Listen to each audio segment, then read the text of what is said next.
À l'écoute de Sud FM Sen Radio, le choix de la différence, nous sommes en direct de Dakar, le journal, voici les titres. Les réactions se poursuivent après le dernier message à la nation du chef de l'État Macky Sall. Les populations se prononcent, des avis divergents, mais un seul appel, le respect des engagements, notamment l'organisation d'une élection libre et transparente.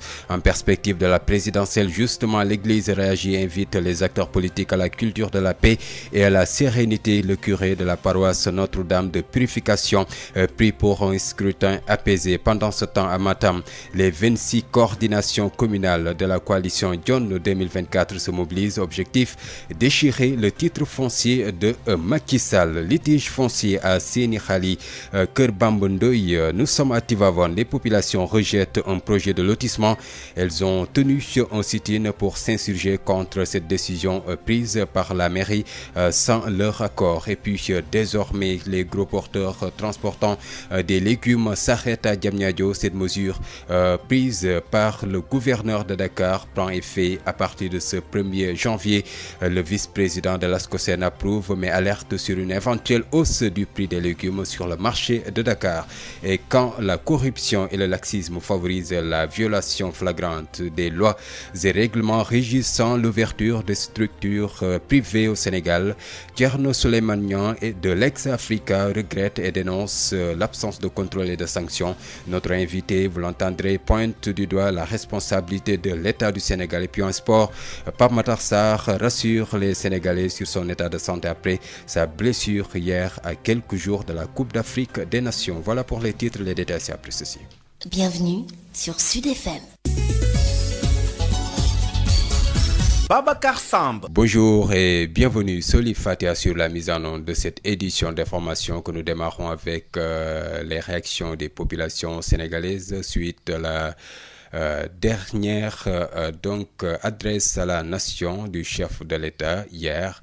Les populations qui se prononcent et donc les avions sont divergents mais ils ont un seul appel à lancer, c'est le respect des engagements, notamment l'organisation d'une élection libre et transparente. Les détails avec Lansana Koli. La matinée est calme au lendemain du réveillon, les rues sont presque désertes. Revenu du sport, chapelet à la main, Diak Diouf, ancien comptable, apprécie le contenu du message du président de la République, Macky Sall. Le discours du président d'hier, c'est surtout un discours radieux. Parce que pour lui, il a fait 12 ans avec les Sénégalais. Et il l'a très bien dit aussi, c'est son dernier discours à la nation. Bon, à part ça, il a parlé de son bilan, de ses réalisations, mais il ne peut pas dépasser plus que ça parce qu'il n'est plus le président et c'est fini, c'est terminé. Un pays calme, des élections libres et transparentes, des engagements pris par le chef de l'État lors de son discours à la nation.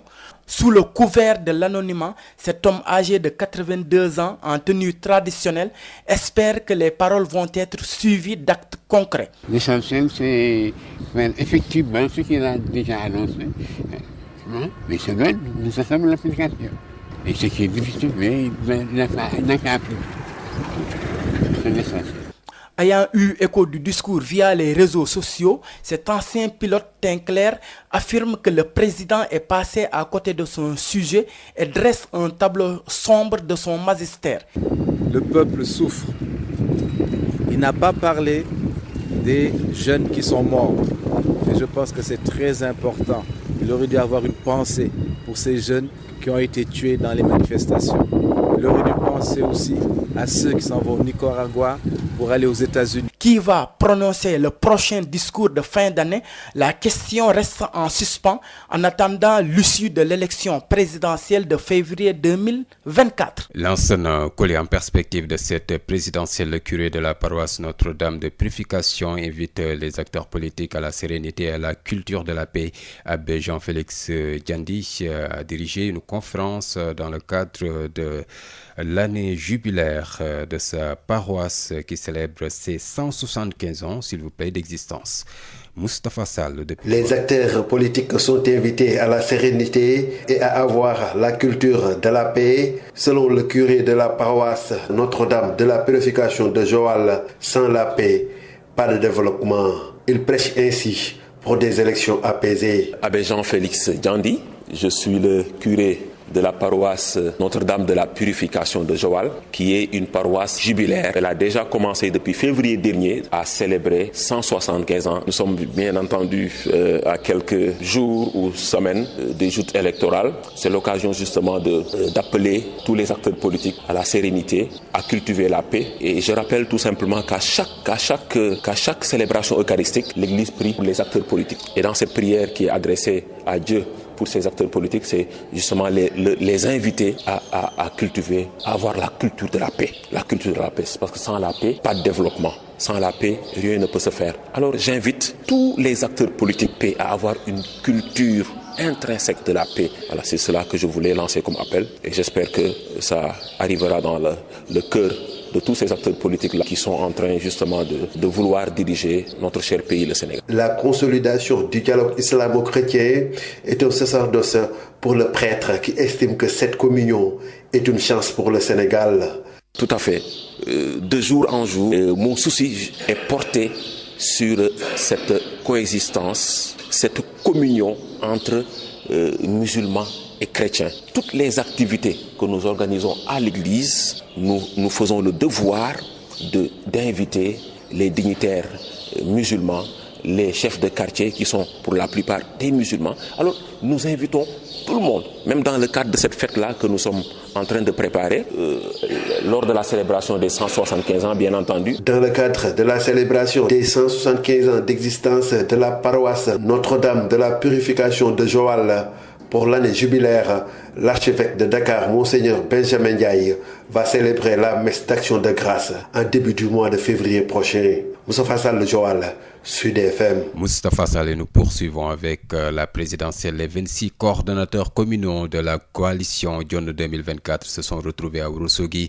Nous sommes à Matam pour déchirer le titre foncier de Macky Sall. Ces ex-responsables du Benno ont déjà réussi à arracher plus de 3000 parrains dans la forteresse imprenable du régime en place.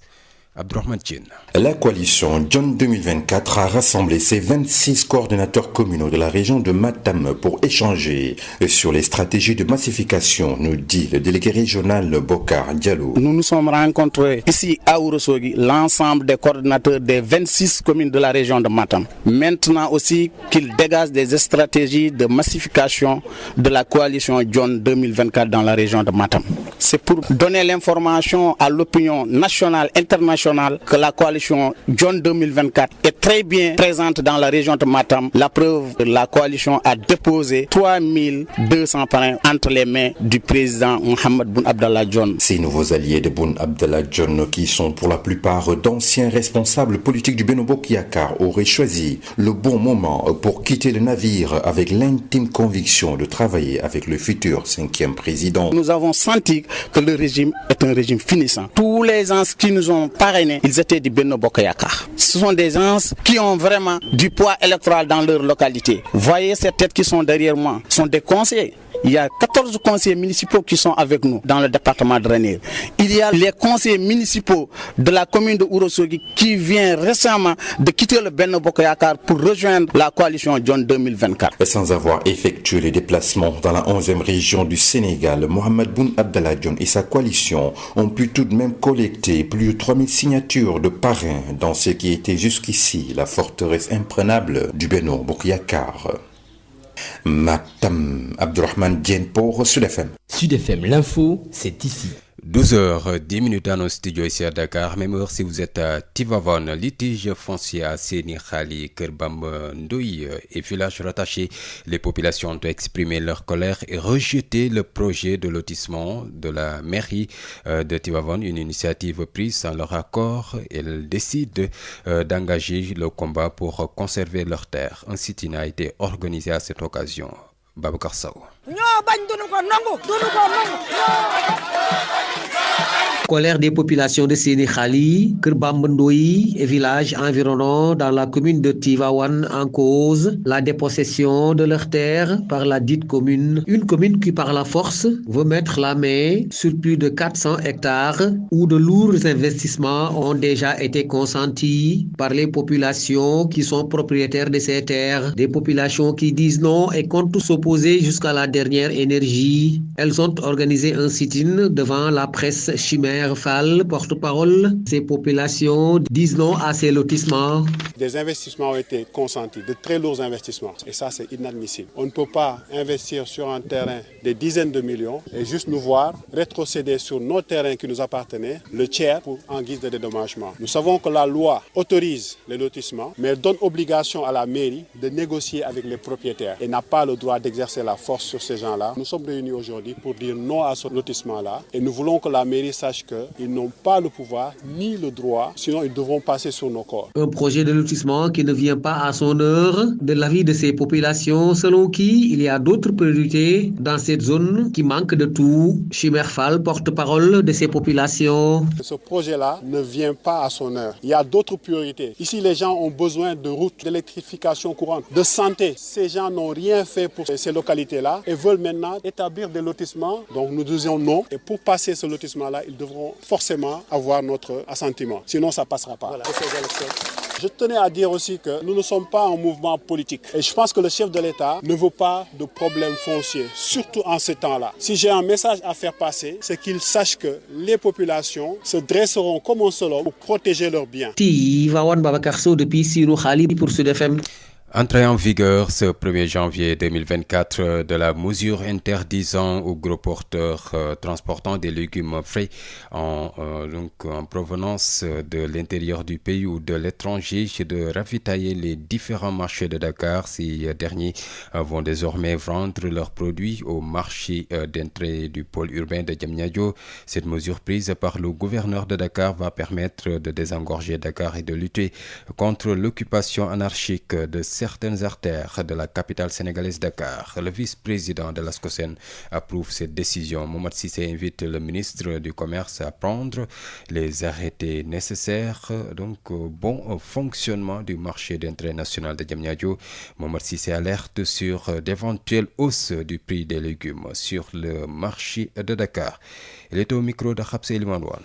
Oui, le marché d'intérêt national construit à hauteur de plusieurs milliards est effectivement un marché d'éclatement, comme à l'image de Rungis en France. C'est pourquoi nous saluons la mesure édictée par le gouverneur qui tardait à venir parce que le marché, depuis sa création, n'était pas fonctionnel comme il se doit, parce qu'il y avait l'absence des textes réglementaires. Et nous invitons aussi le ministre du Commerce à faire les arrêtés nécessaires pour le bon fonctionnement de ce marché d'éclatement. L'arrivée des gros porteurs au niveau de ce marché-là est à saluer, mais ne doit pas entraîner une hausse sur le prix de revient du produit acheté par le consommateur. Car toute chose égale par ailleurs, quand on s'arrête à Diamniadio, on réduit ses frais de transport. Donc, le SUS qui s'y ajoute pour arriver dans les marchés au niveau de Dakar, normalement est compris dans le transport au niveau du lieu de production jusqu'à Dakar.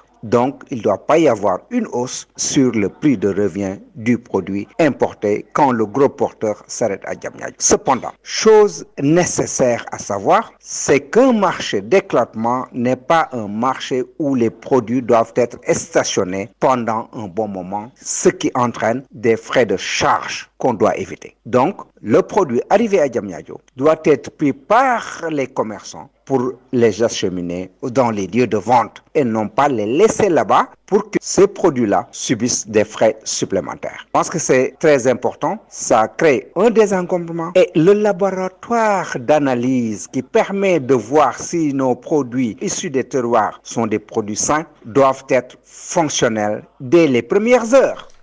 Mohamed Cissé, vice-président de l'ASCOSEN qui approuve la mesure prise par le gouverneur de Dakar. Mohamed Cissé alerte toutefois sur d'éventuelles hausses du prix des légumes sur les marchés de Dakar.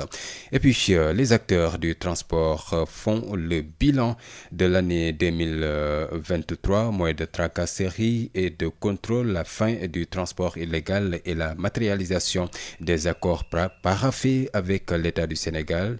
Telles sont les principales attentes du secrétaire général de l'Union des routiers du Sénégal en cette nouvelle année. Gora Khouma de rappeler que l'année 2023 a été très mouvementée pour le secteur du transport. Il est joint par Abselimane Wane. Ça va pas. L'année 2023, c'est pas bon pour nous. Il y a trop de tracasseries. Le prix de transport n'est pas bon. Le renouvellement du parc est là. Le transport illégal qui est là, les motos et les vargandés. Ce que nous déplorons toujours est qu'il n'y a pas de solution. Le gouvernement ne veut pas prendre de solution. Notre marché de transport est arraché par d'autres. C'est pas la première fois. Nous avons tenu combien de grèves? Et chaque grève, il y a la signature de l'État qui donne son accord et jamais application. L'année 2023, c'est zéro pour nous. Zéro. Avoir le terre, avoir le BRT, c'est bon pour nous. Mais il y a une question qu'on pose et jamais réponse. Quand le transport illégal va quitter le Sénégal, il y a les calèches, il y a les véhicules non autorisés qui font le transport. N'importe comment. Il y a les coxes par-ci par-là. Le transport de marchandises est arraché par les étrangers. Le transport de passagers aussi est arraché par d'autres véhicules qui n'ont pas de droit, ils n'ont pas de licence. Et le gouvernement continue à fermer les yeux. Voilà. Après avoir listé toutes ces difficultés, quelles sont vos attentes pour l'année prochaine? Ah, mais que ce protocole soit appliqué, qu'il n'y ait plus maintenant de transport illégal. Le transport illégal ne doit pas prospérer. Ensuite, le transport domestique, les véhicules qui ne sont pas matriculés au Sénégal, il faut le transport en interne. Et si on le fait, nous, à certains pays, mais nous sommes punis. L'assurance CEDEAO ne nous sert à rien du tout. C'est les étrangers qui viennent au Sénégal bénéficier de l'assurance CEDEAO. Ça doit être la réciprocité. Abdoulaye Daouda, lorsque ce ministre avait envisagé de mettre la réciprocité, mais malheureusement, ses remplaçants n'ont pas abouti à le faire. Donc, l'année prochaine, que ces accords soient appliqués. Moins de tracasseries. Nous n'avons pas refusé d'être contrôlés. Mais contrôle pour avoir de l'argent, ça nous le déplorons. Le système de paiement électronique, nous l'avons toujours dit. Et jusqu'à présent, le gouvernement tarde à le réaliser. Et pourquoi le gouvernement ne peut pas appliquer? Peut-être l'année 2024, ils vont appliquer. Le lancement de la première phase des travaux de réhabilitation du chemin de fer est l'un des temps forts de l'année 2023, rappelle le secrétaire général du SUTRAI, syndicat unique des travailleurs du rail. Babacar Gueye soutient que les cheminots attendent avec impatience le renouvellement de l'axe Dakar-Kidira pour la relance du corridor Dakar-Bamako. Babacar Gueye est joint par Abselimane Wane.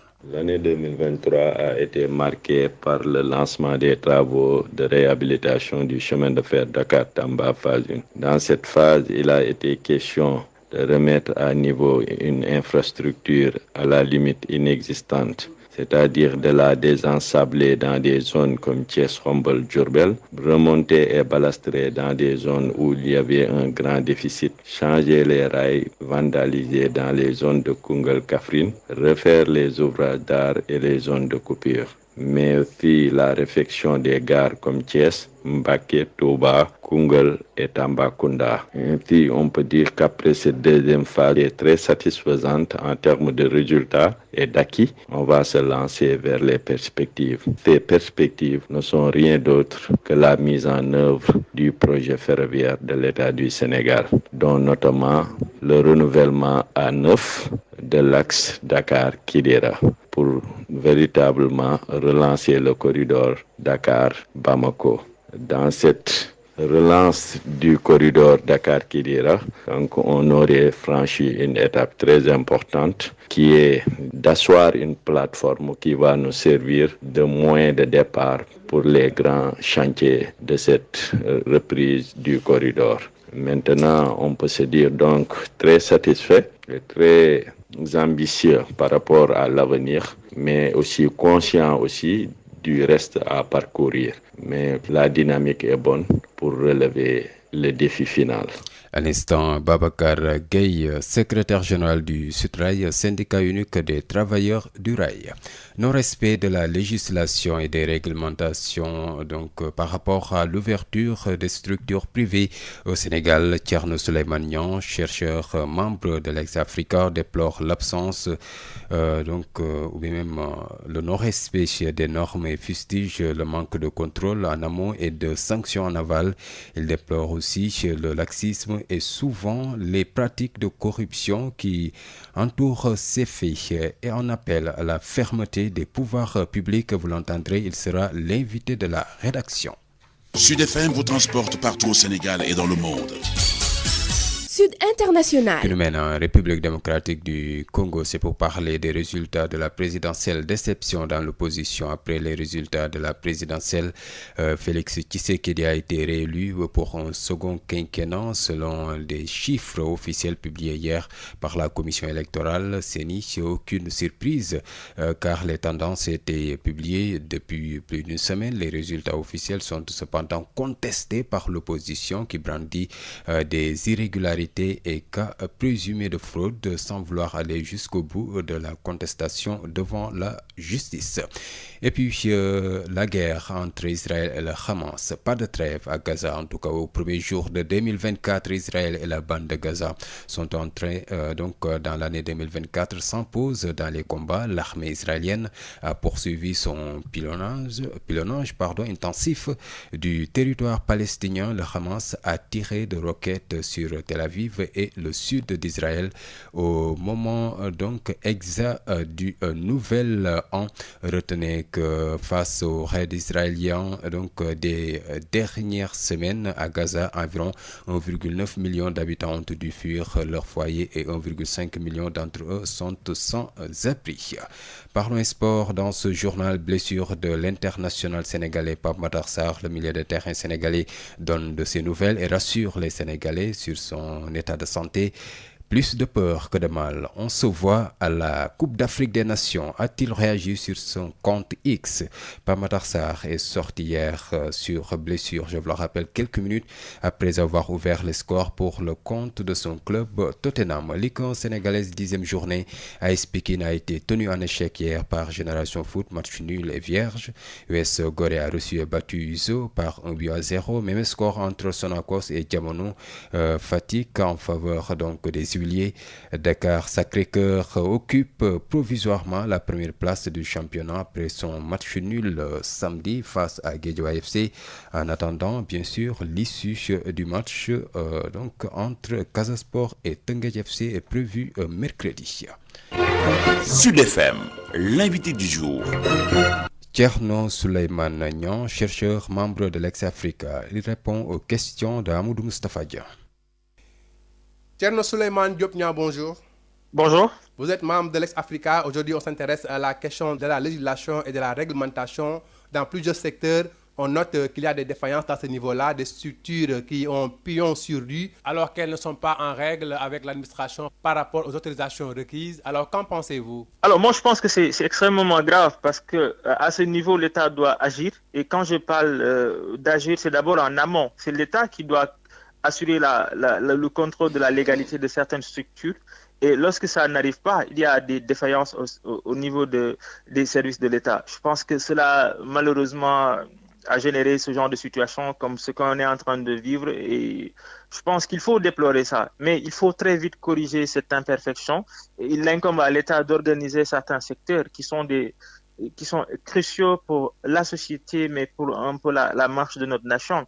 Il y a des secteurs qu'il faut protéger, et surtout quand on parle de la petite enfance. Je pense qu'il faut très vite revenir à une situation réglementaire, et cela incombe à l'État, et notamment l'État central et ses services qui doivent apporter tous les correctifs nécessaires. Voilà ce que je pense à ce niveau. Et pourtant, il y a des structures, il y a des directions qui sont chargées du contrôle en amont, en aval, a priori. Et on note justement donc qu'il y a un peu de laisser-aller ou même une certaine forme de corruption, il faut le dire, parce que ces structures-là qui les demandent ne sont pas en règle. Mais c'est ça le drame. Je pense que parfois on voit le président de la République, aussi le ton, etc. Je pense que ça ne doit pas juste se limiter à cela. Cela doit être suivi par des effets ou en tout cas des actions, voire des sanctions. S'il existe des structures qui sont chargées d'organiser les secteurs ou les services relatifs à la petite enfance ou à l'action sociale, quand il y a des défaillances de ce genre ou quand il y a des négligences, il faut apporter des corrections, voire des sanctions, parce qu'il y va de la protection de secteurs très, très, très, très vulnérables comme la petite enfance. Je pense que donc, il faudrait une enquête interne où les secteurs les services de l'État, le gouvernement dans son ensemble et même plus haut, le président de la République doit agir. Comme dans ce pays-là, c'est lui le centre d'impulsion politique, c'est lui qui a les coups des franges pour apporter les correctifs nécessaires. Je pense qu'il faut qu'on arrête cette léthargie et se laisser aller dans ce pays-là, surtout dans beaucoup de secteurs. Si on veut se progresser, si on veut s'inscrire dans une dynamique de renouveau, je pense qu'il faut réellement faire des changements, et des changements, parfois c'est difficile, mais il faut y aller. Que fait ou que doit faire selon vous la société civile dans le cadre justement de cette réglementation globalement? Mais absolument, je pense que la société civile doit s'inscrire dans 3 temporalités. La première de ces temporalités, c'est en amont, être dans la prévention. Dire à l'État ou en tout cas à l'ensemble des populations qu'il y a des choses à faire et il y a des choses à ne pas faire. Et je pense que ça, c'est important. Ça permet à l'État central de prévenir, d'anticiper sur des questions cruciales ou des problématiques majeures qui intéressent les populations. La seconde temporalité, c'est celui peut-être du contrôle citoyen. Lorsque la société civile constate qu'il y a des défaillances ou des carences dans certains secteurs ou dans certains services, la société civile doit attirer l'attention de l'État pour rectifier le tir. Mais aussi, la troisième temporalité, c'est dans le temps long, dans la prospective. La société civile doit proposer des idées, des solutions, des remèdes pour que certaines erreurs ne soient pas commises dans le temps long. Je pense que ça, c'est le rôle de la société civile. Et dans ce cas d'espèce, la société civile a ce rôle-là, celui de dénoncer ce qui ne va pas, celui d'attirer l'attention de l'État et celui même d'exiger que l'État corrige ou rectifie ce qui ne va pas. Voilà pour moi, à mon sens, le rôle de la société. En Conseil des ministres, on a entendu justement qu'il y avait même un projet de loi qui a été adopté pour justement réglementer en l'occurrence la question des pouponnières. Mais n'est-ce pas une décision qui vient en réaction alors que dans plusieurs secteurs, on note ces cas de figure? Mais c'est ce que je dis. Vous savez, la beauté des lois réside dans leurs applications. Si on prend des lois et qu'on ne les applique pas ou qu'il n'y a pas un suivi, ces lois, la plupart du temps, tombent dans ce qu'on appelle la désuétude. Et c'est malheureux. Je pense que, et surtout dans un secteur si névralgique que la petite enfance, on est dans un pays où la majorité elle est jeune et on sait que c'est cette jeunesse qui doit porter ce progrès ou cette émergence-là que l'on claironne partout. Donc je pense qu'il faut fondamentalement accompagner ces secteurs-là et l'État doit agir. La toute-puissance de l'État doit être sentie dans certains secteurs qui sont pour moi très cruciaux et surtout le secteur de la petite enfance. Donc au-delà d'une loi, il faut l'application, il faut le suivi, il faut l'évaluation et ça c'est toujours qu'il faut le faire. Merci beaucoup Thierno Souleymane Diop Niang. Je rappelle que vous êtes membre de l'Ex-Africa. Babacar Samb,